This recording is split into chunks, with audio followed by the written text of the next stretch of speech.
Horror गंगे कभी भी ब्लॉकबस्टर रहे, ब्लॉकबस्टर बा और ब्लॉकबस्टर रही, ठीक बा। तहरा बकबकला से एगो टेढ़ ना होई हॉरर गंगे के तो भैया रउआ सबके बतला दी कि पावर स्टार पवन सिंह के साथ में हर एक बार ऐसने होला जब पवन सिंह केहू के आगे बढ़ावे के कोशिश करलन, डूबल हुए माने रउआ सबके बतला दी कि कहीं भी नाम निशान ना रहल वो इंसान के नीचे से उठा के भैया धरती से आसमान तक पहुंचा देवलन, लेकिन आखिर में वो इंसान पवन सिंह के ही लात मार के ऊपर से नीचे गिरा देवेला। जी हाँ, रउआ सबके बतला दी भैया कि हम आज बात कर रहल बानी हॉरर गंगे के एक्ट्रेस के लेके, जौन की हॉरर गंगे के एक्ट्रेस बारी स्मृति सिन्हा।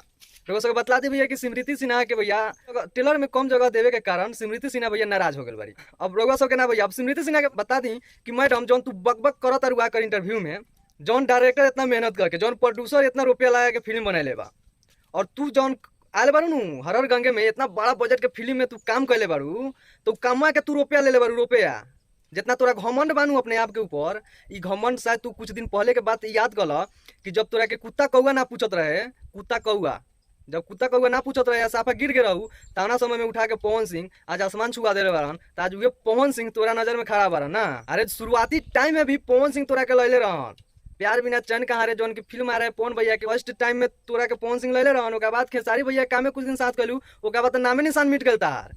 फिर कुत्ता कौआ ना पूछल तो पवन सिंह उठा के आज आसमान छुआ दिलन, आज पवन सिंह खराब हो गलन, बाकी सब कोई ठीक बना। और रहल बात हॉरर गंगे टेलर में तहार कम सीन देवे के और पोस्टर पर तार फोटो ना देवे के, हम तोरा से पूछे के चाहता नहीं मैडम, टेलर में कम सीन दे दिया बा, पोस्टर में तार फोटो ना दिया बा, तो फिल्म में तार सीन में काट ले गेल का, तार सीन फिल्म में काट ले हुई लोग का। अगर काट ही ले हुई लोग, लेकिन तू तो माल गिनले होबू दोनों हाथे, तोरा उसे का मतलब बा। एगो होला की एकता, भोजपुरी में एकता, अगर एकता रही तू मैडम तो तू आके बकबक बकबक ना कर। तू खुद जाना तारे स्मृति सिन्हा कि हॉरर गंगे कितना बड़ा बजट के फिल्म बनल बा, फिर भी आकर बकबक कर तारे कि इंटरव्यू में कि ये ना है वैसा है, तो तोरा कुछो कहला से हॉरर गंगे के एगो बाल बाक्का ना हो, इतना याद कर लिए। 100% बा कि हॉरर गंगे 2 में तारा के सिलेक्शन ना मिली, आ तारा के सिलेक्शन कहती हॉरर गंगे 2 के बात हटा दो।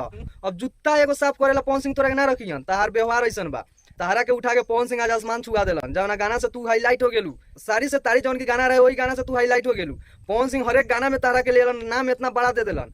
डूबला के बाद कहता नहीं, डूबला के बाद जहाँ सूत के रहू तहाँ केहू पूछे वाला ना रहे। हॉरर गंगे कभी भी ब्लॉकबस्टर रहे, ब्लॉकबस्टर बा और ब्लॉकबस्टर रही, ठीक बा।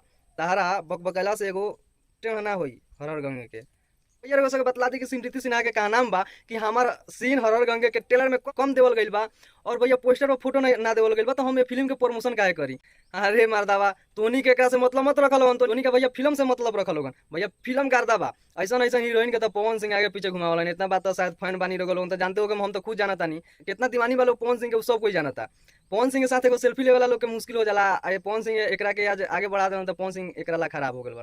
तो भैया कुछ टेंशन लेला के जरूरत नहीं है, हॉरर गंगे जिंदाबाद रहे, जिंदाबाद बा और जिंदाबाद रही। तो भैया हमारा अपडेट कैसा लगा कमेंट करके जरूर बताएं।